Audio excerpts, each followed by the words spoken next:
Hi, my name is Brad Winlaw, and I'm an investment advisor at Green Private Wealth, Harbourfront Wealth Management. Today I want to do a very quick video on the importance of having and updating a will.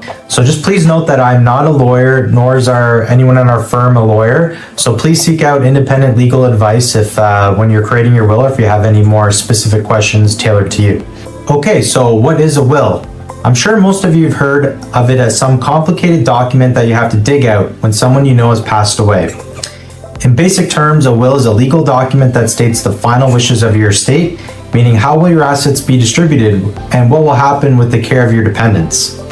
This is a very crucial step in a holistic estate plan, as I'm sure most of you will want your loved ones to be looked after and your assets to be divided properly once you have passed away. Unfortunately, many Canadians do not know about the importance of having a will or put off creating one until it's too late.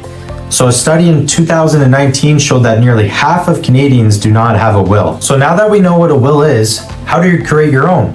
This is typically a very simple and inexpensive process for most Canadians. It can range from free if you create your own will, to around a couple $100s if you use an online will kit, or even up to $1,000 or more if you use a professional lawyer. So as a will is especially important to have if you have dependents, non-registered investments, or real estate. This is because beneficiaries can be named on registered investments and life insurance and will bypass your estate and go directly to the beneficiaries. Unfortunately, you're not able to name a beneficiary on your real estate or non-registered investments.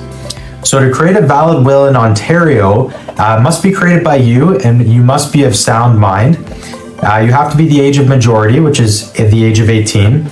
Has to be signed in the presence of 2 valid witnesses, and it must be signed in wet ink and stored as a physical copy. Now that you've created your first will, when should you update it? I believe it's important to review your will at least once a year. Our lives move very fast and things are constantly changing. What may have been your wishes when you first created your will may not be your wishes today. I find a will is one of those documents that once you create it, you kind of park it away and you forget about it. This can lead to certain people being left out of your will, or others included in your will that you may not want to be there anymore. So if you just have a small change to your will, you can do a codicil through a lawyer, which is very inexpensive to do. However, if you have a lot of changes to make, you may look to do a whole new will. So here are the most common reasons to potentially update your will.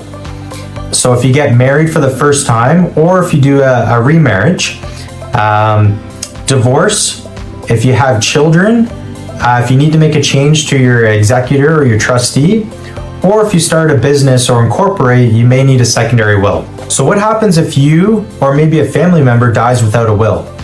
Well, dying without a will is called dying intestate.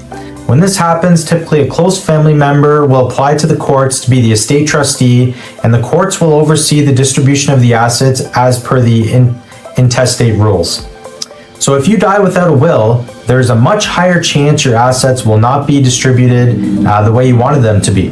For example, you may have wanted to leave money to someone to look after your pets, or leave money to a charity, or maybe to your grandchildren, nieces, or nephews. So if you die without a will, more than likely this won't happen.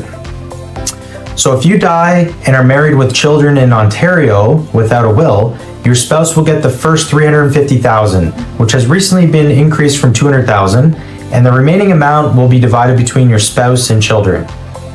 So if you have no spouse or children, the assets will first go to your parents, and then if you have no parents, then your siblings, and then your nieces and nephews. Here are some final tips and reminders for wills.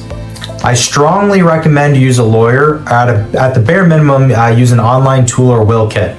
There are many complexities in a will that you could miss if you try to do it on your own. So all assets over $50,000 in Ontario that pass through the estate are subject to a probate tax of 1.5%. So if you have registered investments or life insurance, you can name beneficiaries and this will bypass the probate tax. I recommend you review your will with professional advisors to ensure your investment and insurance plans don't contradict your will. And finally, speak with a lawyer to discuss if a secondary will is right for you. So thanks for watching this short video on the importance of having and updating a will.